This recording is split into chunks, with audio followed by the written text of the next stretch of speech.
자, 시스템과 컨트롤 볼륨의 의미에 대해 알아봅시다. 이 단원에서는 시스템, 특히 특정하게 정해진 매스 그룹으로 구성된 픽스드 매스 시스템을 활용하고 또 사용자가 원하는 범위에 자유롭게 그려놓는 컨트롤 볼륨을 활용합니다. 아래 그림과 같은 예시에서 맨 오른쪽 칸에 담긴 물질을 우리의 시스템 3로, 가운데 칸에 담긴 물질을 우리의 시스템 2로, 그리고 맨 왼쪽 칸에 담긴 물질을 우리의 시스템 1으로 설정해 보도록 합시다. 이렇게 한 번 정해놓은 픽스드 매스 시스템은 소멸되거나 생성되지 않습니다. 픽스드 매스 시스템에 속한 총 질량의 변화량은 0이 된다는 것이죠. 입자들의 위치가 이동할 수도 있고 저마다 뿔뿔이 흩어지게 되어도 문제가 없지만 한번 픽스드 매스 시스템이 설정되었다면 해당 입자들은 영원히 그 시스템에 속해 있는 멤버로서 취급이 됩니다. 다시 본론으로 돌아와서 우리가 분석하고자 하는 컨트롤 볼륨을 이렇게 그려보도록 합시다. 이때 각 시스템과 컨트롤 볼륨의 관계에 대해 살펴보도록 하겠습니다.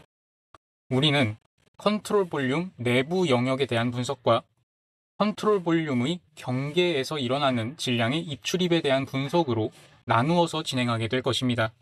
이제 시스템 1에 대해 분석해 보도록 할까요? 그림에는 시스템 2와 3도 같이 그려져 있지만 지금은 우선 시스템 1만 존재하고 있다고 생각하고 시스템 2와 3는 아직 존재하고 있지 않다고 가정하고 상상해 봅시다. 시스템 1이 이 위치로 이렇게 이동하게 되었습니다. 이때 시스템 1 질량 M, 시스템의 변화량 델타 M 시스템의 값은 당연히 0이 되겠죠.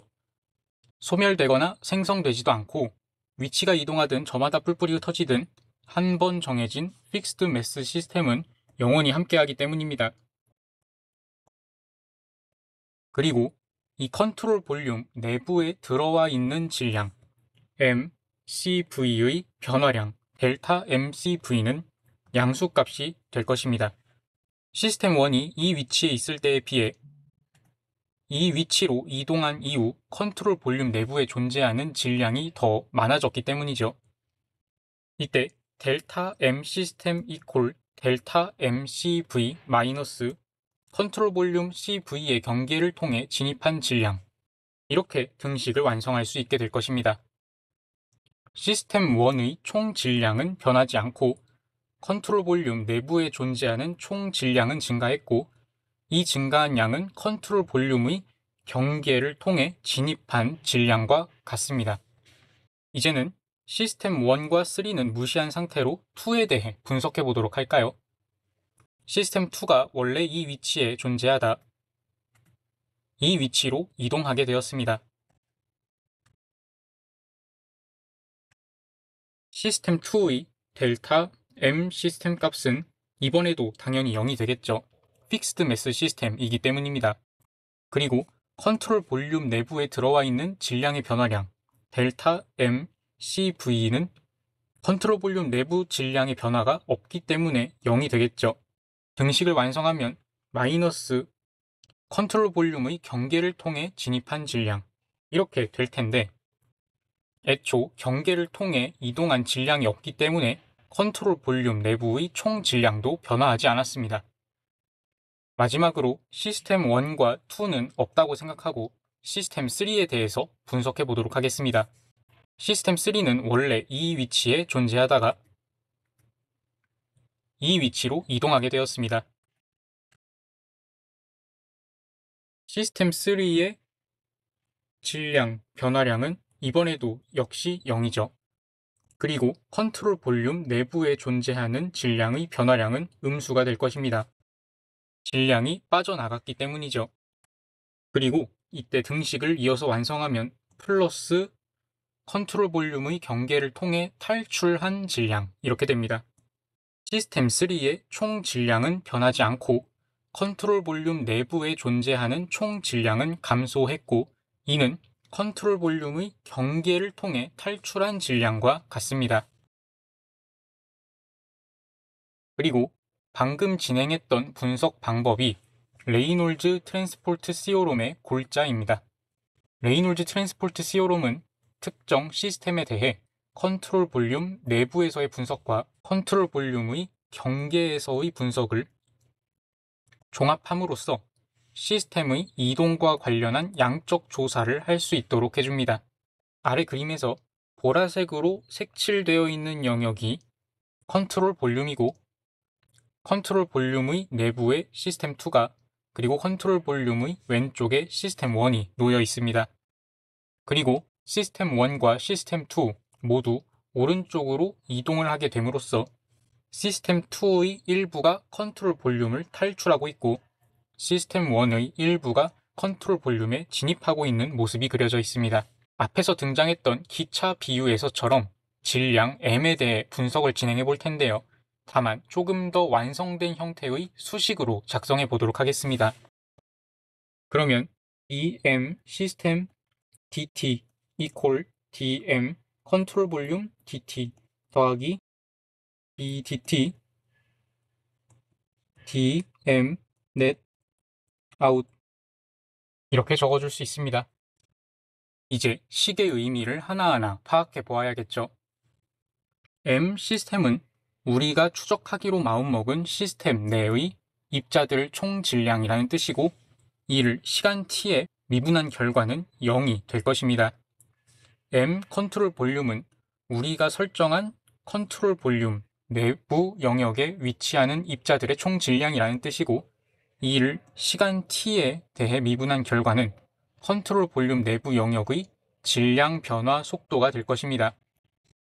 마지막 mnet out은 우리가 설정한 컨트롤 볼륨의 경계면, 즉 컨트롤 서페이스를 통과하는 입자들의 총 질량이라는 뜻인데 이때 외부를 향해 탈출하는 입자들은 양수 취급을 하고 내부를 향해 진입하는 입자들은 음수 취급을 해서 계산한 결과값입니다. 이 값을 컨트롤 서페이스의 모든 위치에 대해 적분하여 계산을 해주면 결과적으로 얼마만큼의 질량이 컨트롤 서페이스를 통해 이동하였는지를 계산할 수 있겠죠. 그리고 다시 이를 시간 t에 대해 미분한 결과는 컨트롤 서페이스를 통해 진입하거나 탈출하는 질량의 시간당 변화량이 될 것입니다. 그리고 이 마지막 텀은 조금 더 구체적으로 아래와 같이 적어줄 수 있습니다.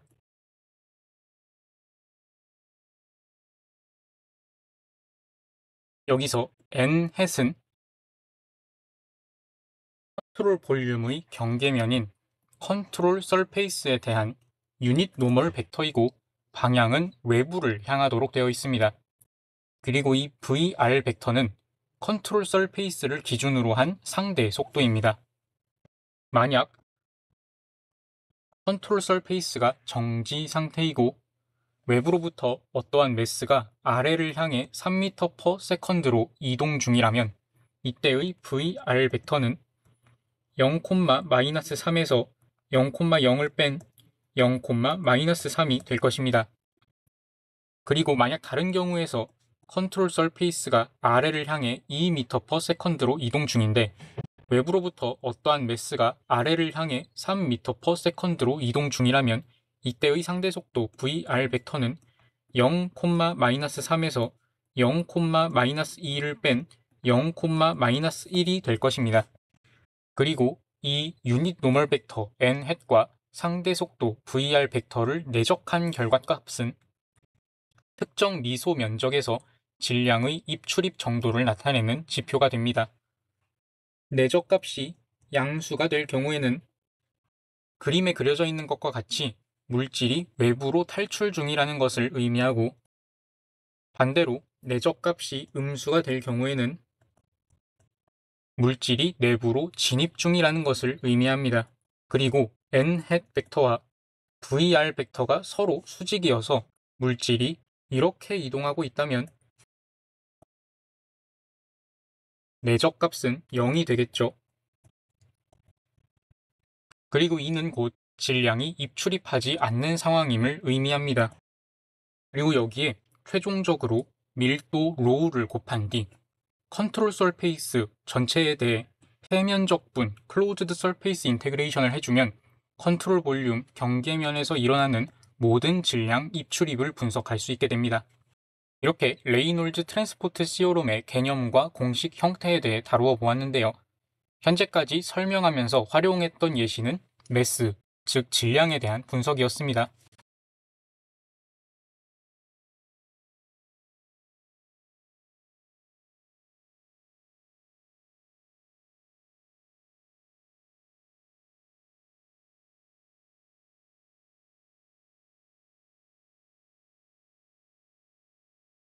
하지만 레이놀즈 트랜스포트 시오롬은 질량에 한정되지 않고 다양한 물리량들에 대한 분석에도 활용될 수 있습니다. 질량 그 자체에 대해 분석할 때는 지금과 같이 그냥 질량의 이동을 추적하면 되고, 리니어 모멘텀에 대해 분석할 때에는 이동 중인 질량이 지니고 있는 v 벡터 값을 추적하면 되고, 앵귤러 모멘텀에 대해 분석할 때에는 이동 중인 질량이 지니고 있는 r 크로스 v 벡터 값을 추적하면 됩니다. 각각의 경우에 대해 식으로 표현해 보겠습니다.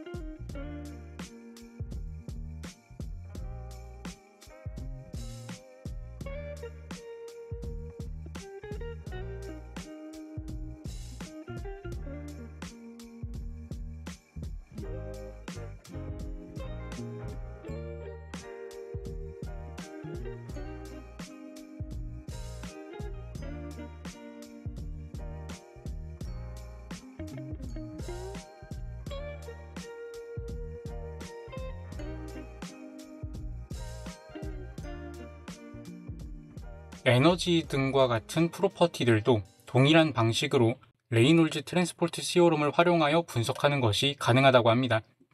자, 이제 지금부터는 다양한 예제들을 풀이하면서 공부한 개념을 체화시켜야 합니다. 문제에서는 부피가 V로 고정되어 있어서 부피가 변하지 않는 탱크에 압축된 공기가 존재하고 있다고 합니다. 그리고 이때 조그마한 노즐을 통해서 공기가 빠져나가고 있다고 하는데요. 로0, P0, V0, 그리고 A0 이렇게 4개를 제공하고 있습니다. 다만 이때 스포일러를 하나 드리자면 압력값은 상관이 없습니다. 앞서 레이놀즈 트랜스포트 시오롬 공식을 보면서 압력에 대한 정보는 필요가 없었죠. 우리가 이 문제를 풀기 위해 레이놀즈 트랜스포트 시오롬을 적용한다고 하면 시스템과 컨트롤 볼륨을 설정해 주어야 하는데요. 시스템은 이 탱크 내부에 존재하고 있던 질량을 추적하기로 마음먹으면 될 것이고, 컨트롤 볼륨은 문제에서 그려준 것과 같이 이러한 형태로 그려주면 되겠습니다. 이렇게 컨트롤 볼륨을 그려주게 되면 탱크를 빠져나가는 모든 플로우를 잘 추적할 수 있게 되겠죠.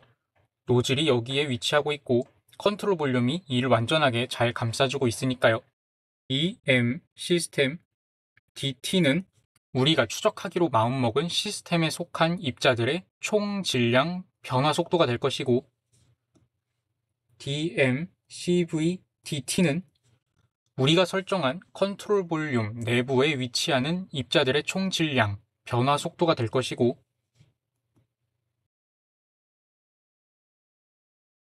이 값은 우리가 설정한 컨트롤 볼륨의 경계면, 즉 컨트롤 서페이스를 통과하는 단위 시간당 질량이 되겠습니다.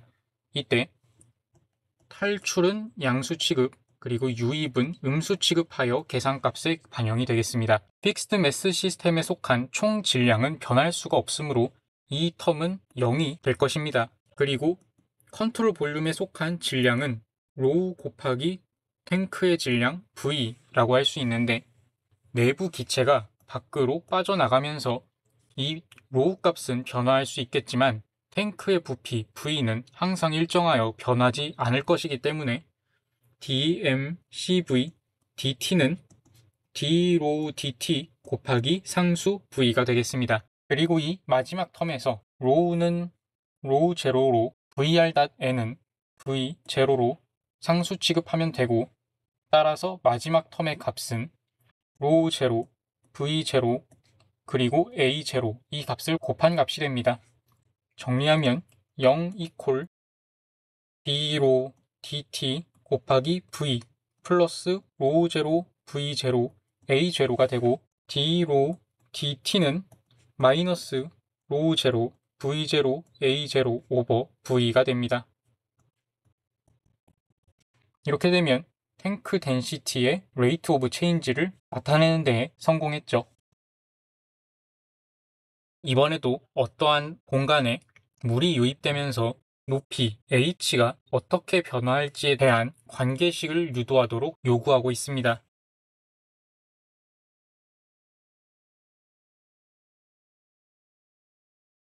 픽스드 매스 시스템의 총 질량은 절대 변할 수가 없으므로 맨 첫 번째 텀은 0이 될 것이고, 컨트롤 볼륨 내부에 존재하는 질량은 컨트롤 볼륨 내부에 존재하는 공기의 질량 더하기 컨트롤 볼륨 내부에 존재하는 물의 질량, 이렇게 두 값의 합으로 나타내어집니다.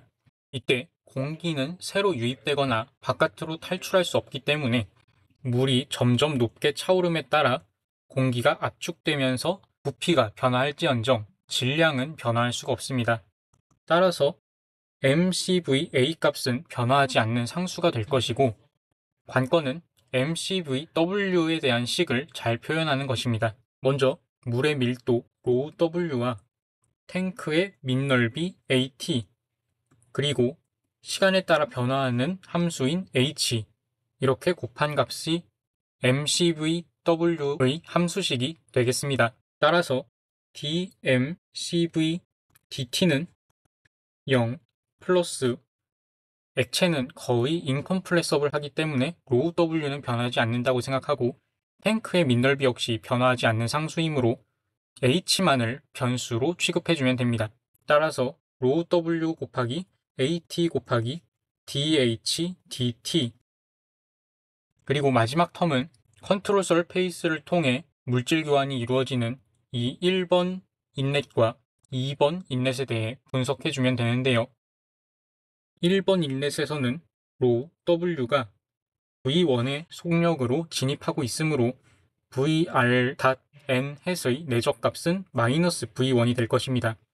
그리고 이곳에서의 면적 A는 4분의 파이 D1 제곱이 되겠죠. 그리고 2번 인렛에서 역시 로우 W 곱하기 마이너스 V2 곱하기 파이 오버 4 D2의 제곱, 이렇게 됩니다. 정리하면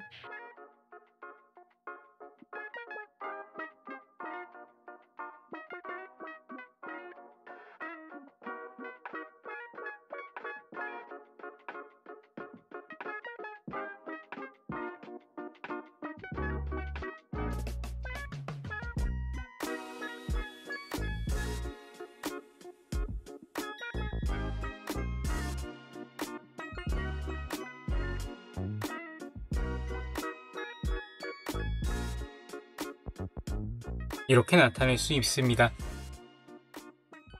답안을 보면 A1과 A2를 활용하여 적혀 있는 것을 볼 수 있는데, 이때 A1은 파이 오버 4 D1의 제곱이고 A2는 파이 오버 4 D2의 제곱이기 때문에 결과적으로 식의 의미는 다르지 않습니다. 이번에는 질량뿐만 아니라 리니어 모멘텀까지 분석해야 하는 문제를 가져왔습니다.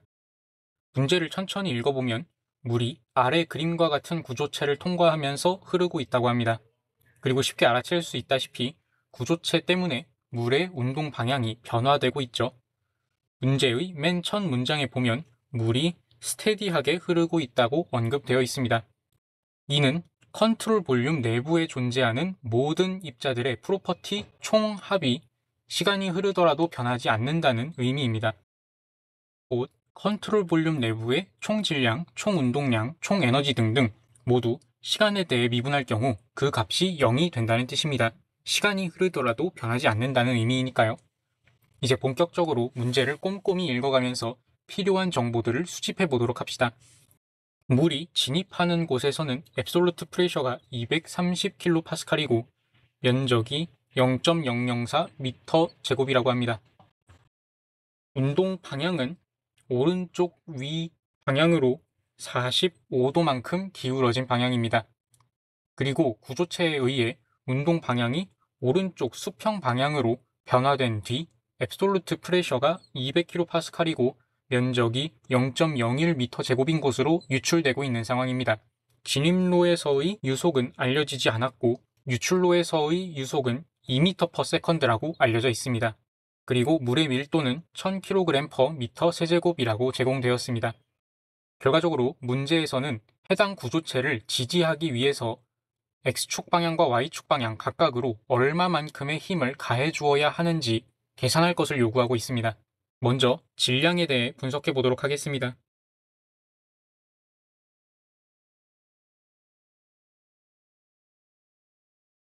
이 텀은 픽스드 매스 시스템의 정의상 0이 될 수밖에 없고 컨트롤 볼륨의 총 질량을 시간에 대해 미분한 값은 스테디 플로우 가정에 의해 0이 됩니다. 따라서 0 이퀄 0 더하기 마이너스 V1 곱하기 0.004 플러스 물의 밀도 곱하기 2 곱하기 0.01 이러한 등식이 만들어집니다. 따라서 V1은 5m/s가 됩니다. 그 다음으로 리니어 모멘텀에 대해 분석해 보도록 하겠습니다.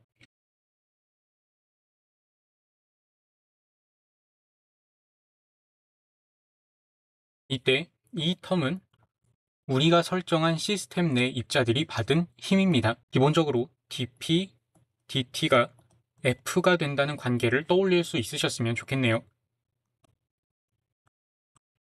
그리고 이 텀은 컨트롤 볼륨 내부의 입자들에 대해서만 서술한 텀인데 앞서 이야기했듯 스테디 플로우 가정으로 인해 컨트롤 볼륨 내부에서는 모든 입자들의 질량, 운동량, 운동에너지 등등 각종 프로퍼티들의 총합이 변하지 않습니다.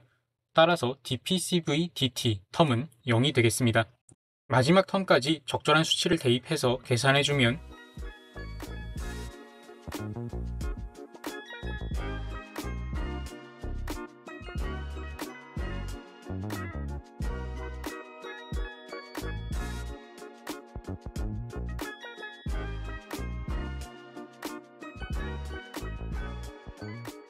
계산기를 두드려가면서 값을 구해주면 마이너스 30.71, 마이너스 70.71 뉴턴이라는 값을 얻게 됩니다. 이 결과의 의미는 구조체를 흘러가던 물이 마이너스 X방향으로 30.71 뉴턴만큼 그리고 마이너스 Y 방향으로 70.71 뉴턴만큼의 힘을 받았다는 뜻입니다. 이 힘을 형성할 수 있는 요인은 크게 두 가지가 있는데 하나는 문제에서도 구체적인 값을 주면서 언급했던 압력으로 인한 힘, 그리고 나머지 하나는 우리가 이 문제에서 궁극적으로 구해야 하는 지지대로 인한 힘입니다. 이 구조체가 움직이지 않도록 하기 위해 설치하는 지지대의 힘을 말하는 것입니다. 이때 잠시 압력으로 인한 힘에 대해 고찰하고 넘어가야 합니다. 문제에서 특별하게 언급은 되지 않았던 것 같은데 해당 구조체는 101.325kPa이라고 알려진 대기압이 작용하고 있는 공간에 놓여 있는 상태입니다. 그러면 진입로에서의 230kPa 그리고 탈출로에서의 200kPa 뿐만 아니라 모든 곳에서 작용하고 있는 이 대기압에 의한 힘은 도대체 어떻게 반영해야 할까요? 결론부터 이야기하면 어떠한 물체의 모든 위치에 동일한 대기압이 가해지고 있는 상황에서는 대기압으로 인한 힘의 총합은 0이 됩니다. 물체의 형태나 크기가 어떠하냐와는 전혀 상관이 없습니다. 이를 증명하는 한 가지 방법을 떠올려냈는데 왼쪽 그림과 같은 임의의 형태를 가진 도형을 대기압의 영향을 받는 공간에 위치시키겠습니다. 주변의 압력으로 인해 물체에 가해지는 힘의 방향은 물체의 표면과 수직인 방향이죠. 그래서 이 표면에서는 이 방향으로 힘이 가해질 것이고 이 표면에서는 이 방향으로 힘이 가해질 것입니다. 그리고 이 표면에서는 이 방향으로 힘이 가해질 텐데 이렇게 힘 벡터가 비스듬한 경우 서로 수직인 두 방향으로 분해해서 보면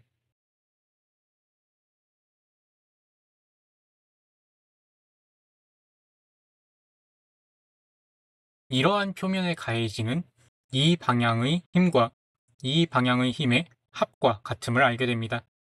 이 같은 방식으로 모든 위치에서의 힘을 분해할 수 있도록 표면을 재구성해 보면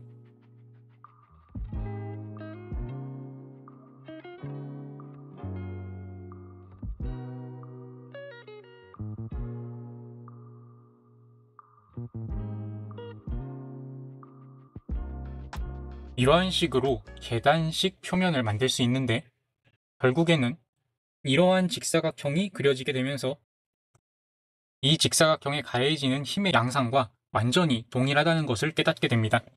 그리고 이때 모든 힘의 합은 0이 된다는 점을 아주 손쉽게 결론 내릴 수 있게 되죠. 이러한 증명 과정에 어딘가 찜찜함을 느끼시는 분들이 계실 수 있습니다. 저 역시도 언제 한번 유튜브에서 원주를 구하는 특이한 방법을 접한 적이 있는데, 원주를 따라 이동하면서 가로 방향과 세로 방향의 계단식 궤적을 그리는 것이었어요. 이러한 궤적의 각 선분의 길이를 더 작게 만들고 궤적을 더 촘촘하고 세밀하게 만들수록 원래의 원 형태와 분간할 수 없을 정도로 근접해져 갑니다. 이때 모든 세로 방향의 선분 길이를 더하면 지름 곱하기 2가 되고, 모든 가로 방향 성분의 선분 길이를 더하면 지름 곱하기 2가 되어서 원주의 길이는 지름 곱하기 4와 같다는 이상한 결론에 도달하게 됩니다. 이 증명 방법에 오류가 발생하게 된 원인은 다음과 같은데요. 방금 차용한 접근법은 이러한 직각삼각형에서의 빗변의 길이 델타 S를 델타 X 그리고 델타 Y에 대해서 표현을 하는데, 델타 S, 즉 델타 X의 제곱 더하기 델타 Y의 제곱의 스퀘어 루트 값을 델타 X와 델타 Y의 합으로 근접할 수 있을 것이라는 판단에 기반하고 있습니다. 만약 델타 X와 델타 Y가 0에 굉장히 근접하게 된다고 할 때 말이죠. 하지만 이 두 식은 델타 X와 델타 Y가 아주 작아진다고 하여도 서로 근접한다고 결론 내릴 수 없는 식들입니다. 그래서 방금의 증명 과정이 틀린 것이죠. 하지만 이와는 다르게 우리는 델타 S라는 길이나 크기를 구하는 것이 아니라 표면에 가해지는 힘 벡터를 무 성분으로 이렇게 분해하고 있는 것이죠. 이렇게 비스듬하게 그려진 벡터는 이 성분과 이 성분의 합으로 분해할 수 있고, 따라서 앞 슬라이드에서의 증명 방법은 유효하다고 볼 수 있습니다. 그래서 만약 어떤 물체에 이 부분에는 대기압이 가해지고 있고 이 부분에는 인위적인 P만큼의 압력이 가해지고 있는데, 물체에 가해지는 힘을 분석해야 하는 상황에서는 인위적인 압력이 가해지고 있는 이 부분들에서의 P- 대기압 PA, 즉 게이지 프레셔만 고려해주면 되는 것입니다. 이제 이어서 계산을 진행해 보도록 하겠습니다. 앞서 우리는 구조체를 흘러가던 물이 힘을 받게 되는데, 그 힘은 마이너스 X 방향으로 30.71만큼 그리고 마이너스 Y 방향으로 70.71만큼 힘을 받는다는 사실을 계산해 내었습니다. 이때 구조체를 흘러가는 물에게 힘을 가할 수 있는 요인으로는 압력으로 인한 힘과 구조체를 고정시키고 있는 지지대로 인한 힘, 이렇게 두 가지가 있는데요. 문제에서는 우리에게 그 지지대가 발휘하고 있는 힘을 계산하도록 요구하고 있죠. 따라서 우리는 압력으로 인해 얼마만큼의 힘이 가해지고 있는지를 먼저 계산해야 할 필요가 있습니다. 이때 대기압 PA, 즉 101.325kPa만큼의 압력을 계산 과정에서 균일하게 제외시킴으로써 우리는 압력 분석을 간편화할 수 있습니다. 먼저 1번에서의 압력 효과를 반영해 보겠습니다.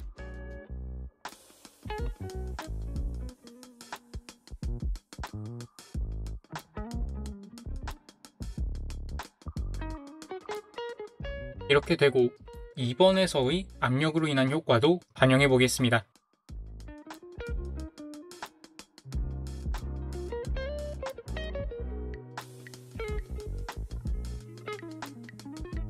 먼저 구한 F 시스템 벡터에서 방금 계산한 F 프레셔 벡터를 빼주게 될 경우 최종적인 계산 결과는 플러스 592.1, 마이너스 434.7 뉴턴이 나오게 되는데, 이가 우리의 최종 답안입니다.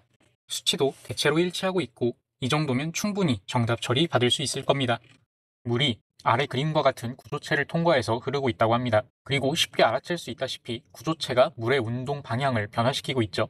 물줄기의 단면적은 A이고 속력은 컨트롤 볼륨 진입 시와 탈출 시 모두 V라고 합니다. 플로우는 스테디하고 PA만큼의 대기압이 모든 위치에 작용하고 있다고 합니다. 마찰은 무시할 수 있고요. 이러한 문제 상황에서 구조체를 지지하기 위한 힘이 얼마인지 계산하라고 하고 있고, 힘이 작용하는 방향 파이를 세타에 대한 함수로 나타낼 것을 요구하고 있습니다. 먼저 질량에 대해 분석해 보도록 하겠습니다.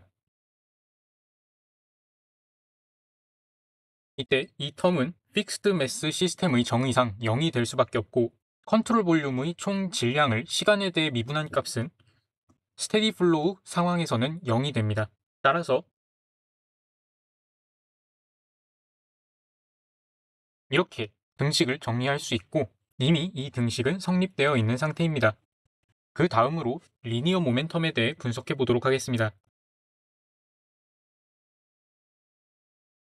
이때 이 텀은 시스템에 가해지는 합력이고, 이 텀은 스테디 플로우 과정으로 인해 0이 됩니다. 등식을 정리하면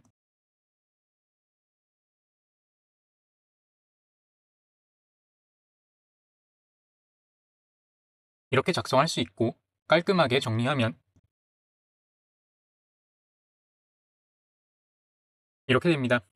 이 시스템에 기여할 수 있는 요인으로는 압력으로 인한 힘, F 프레셔와 이 베인이 시스템에 가하는 힘, F 베인 두 가지가 있습니다. 이때 대기압이 모든 위치에 동일하게 작용하고 있고, 대기압 PA 이외의 다른 압력은 작용하고 있지 않으므로 압력으로 인한 합력은 0이 됩니다. 따라서 F 시스템이 곧 F 베인이 됩니다. 이 식이 곧 최종 답안인 것이죠.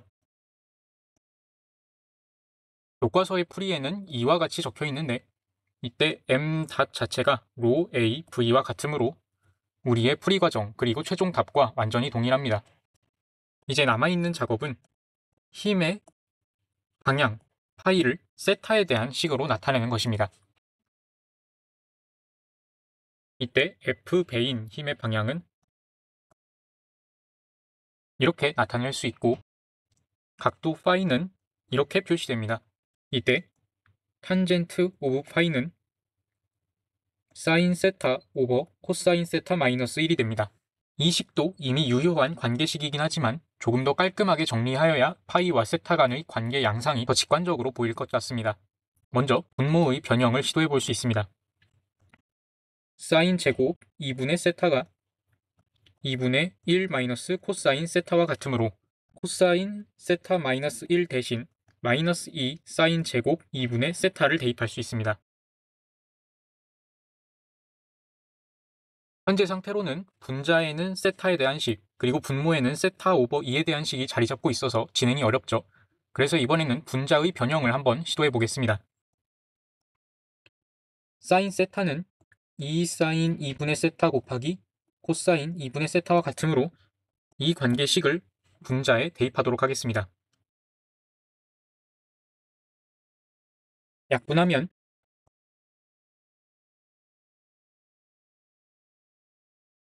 이렇게 되고 곧 이와 같아집니다.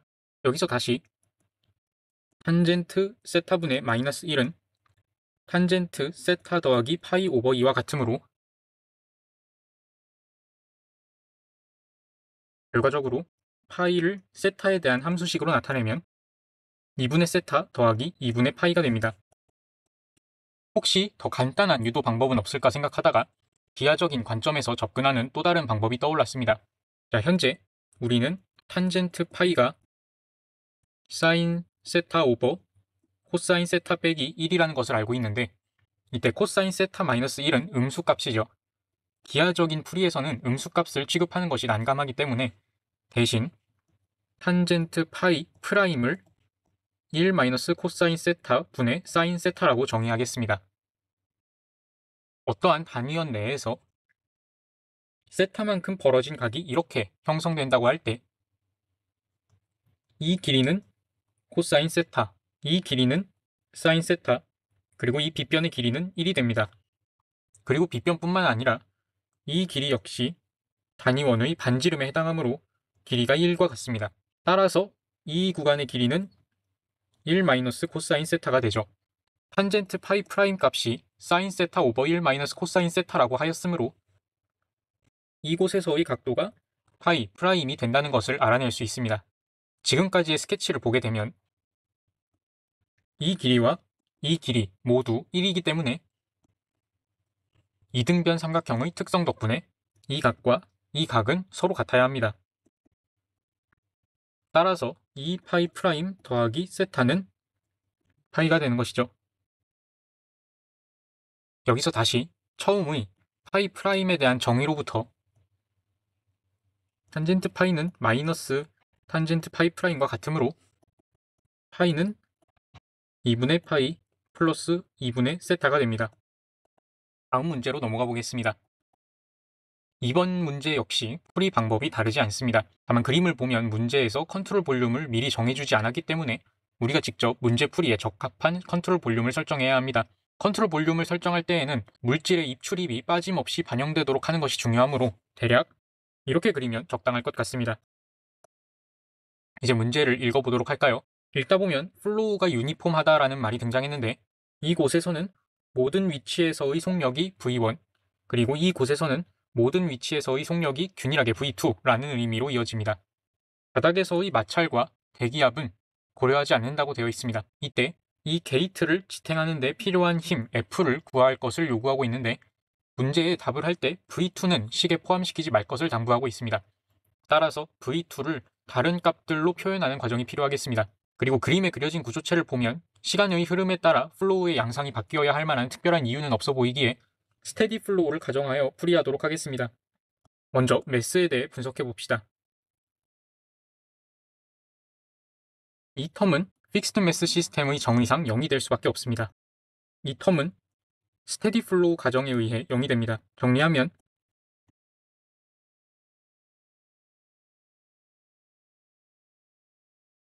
이렇게 되고 핵심적인 부분만 남기면 이렇게 돼서 V2를 다른 값들의 조합으로 표현하는 것이 가능해집니다. 이번에는 리니어 모멘텀에 대한 분석입니다. 이 텀은 시스템이 받는 합력 F 시스템이고 이 텀은 스테디 플로우 가정에 의해 0이 됩니다. 정리하면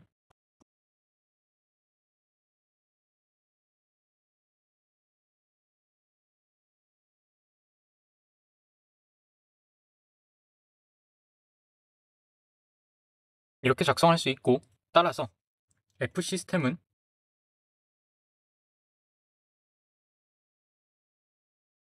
이와 같습니다. 이때 이 F 시스템에 기여할 수 있는 요인으로는 압력으로 인한 힘 F 프레셔와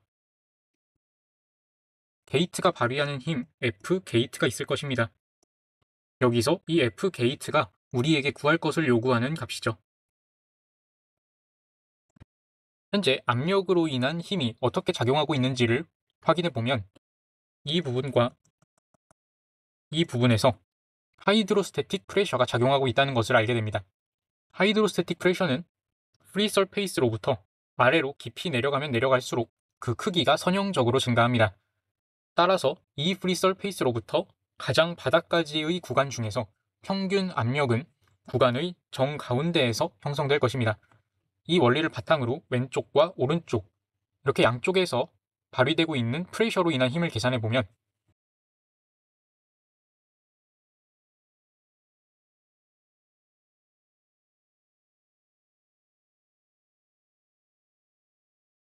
이렇게 되고 따라서 우리가 최종적으로 구하고자 하고 있는 F 게이트는 F 시스템에서 F 프레셔를 뺀 값입니다. 계산해주면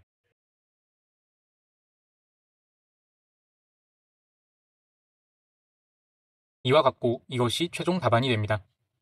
식의 형태가 굉장히 지저분하긴 하지만 이것이 올바른 정답이에요. 자, 아래 방금 쓴 답은 벡터 형태로 되어 있기 때문에 게이트가 왼쪽 방향으로 힘을 발휘하고 있으므로 이 부분의 값은 음수가 될 것입니다. 만약 힘의 크기를 구해야 한다면 이 식에 마이너스 부호를 붙여서 절대값을 도출하면 되므로 최종식은 이러한 형태가 될 것입니다. 지금까지는 매스 분석과 함께 리니어 모멘텀 분석만 해왔었는데요. 마지막으로 앵귤러 모멘텀을 분석하는 예제를 풀어본 이후 마치겠습니다. 스프링클러의 중앙으로 물이 공급되고 있는데 이때 매스 플로우 레이트는 9.98kg/min라고 합니다. 그리고 이렇게 공급된 물은 양쪽으로 동일한 양만큼 분배되어서 흐른다고 합니다. 그러면 물이 스프링클러의 이쪽 출구와 이쪽 출구를 향해 내뿜어지면서 스프링클러 구조체는 시계 방향으로 회전하려고 하겠죠. 이때 문제에서 물어보는 것은 얼마만큼의 토크를 작용해 주어야 그 회전을 멈출 수 있을지를 구하라는 것입니다. 일단 우리는 모든 공식을 사용하면서 계산할 때 SI 유닛을 사용해 주어야 하므로 9.98을 60으로 나누어서 kg/s의 단위로 변형해 주도록 하겠습니다. 9.98을 60으로 나누면 0.1663이 나옵니다. 이때 이 첫 번째 텀은 픽스드 매스 시스템 정의상 0이 되고 이 텀은 스테디 플로우를 가정할 때 0이 됩니다. 따라서 식을 정리하면 이와 같이 되어서 출구 하나당 토출되는 단위 시간당 질량은 이와 같음을 구할 수 있습니다. 다음으로 앵귤러 모멘텀에 대해 분석해 봅시다.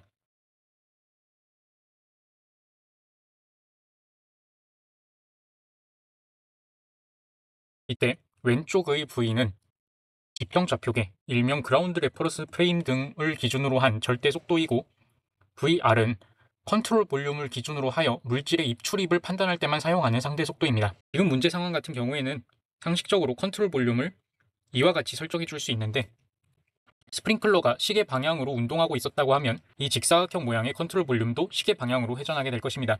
만약 이 팁 부분이 위를 향해서 3m/s로 이동 중인데 이 팁을 기준으로 물이 5m/s의 속력으로 방출되었다고 한다면 이 컨트롤 볼륨의 경계면 컨트롤 서페이스를 기준으로 한 상대 속도 크기는 5m/s가 될 것이고 컨트롤 볼륨이나 컨트롤 서페이스와 상관없이 절대적인 속도를 구해야 할 때에는 그 값이 2m/s가 될 것입니다. 하지만 문제에서는 일정한 토크를 가함으로써 스프링클러가 움직이지 않는 상황에 대해 물어보았으므로 컨트롤 볼륨과 컨트롤 서페이스의 위치가 바뀌지 않는 상황입니다. 따라서 정말 우연히도 이 앞쪽에 있는 V와 뒤쪽에 있는 VR이 서로 같게 되는 것이죠. 이 점 유의한 채로 진행하는 게 좋겠습니다. 자, 앞서 구한 매스 플로우 레이트로부터 유체의 방출 속력을 구해볼까요? 스프링클러의 배출구 단면은 원 모양으로 되어 있고 그 직경은 5mm라고 되어 있습니다. 따라서 998 곱하기 방출 속도 V 상대 속도 아웃 곱하기 단면의 면적 파이 오버 4 곱하기 0.005의 제곱 이렇게 등식을 설계해 줄 수 있고 방정식을 풀이하면 4.248m/s라는 수치를 얻게 됩니다. 이를 대입해주면 이렇게 작성해 나가다가 이 뒷부분은 토출되고 있는 전체 물의 단위 시간당 질량과 같으므로 즉 2 곱하기 mout 닷의 값과 같으므로 2 곱하기 0.08315만을 대입하는 것으로 반영할 수 있습니다. 이렇게 계산하면 0.113Nm라는 값을 얻게 되는데 이만큼의 토크가 스프링클러가 움직이지 않도록 고정시키는 데 필요한 토크의 크기가 됩니다.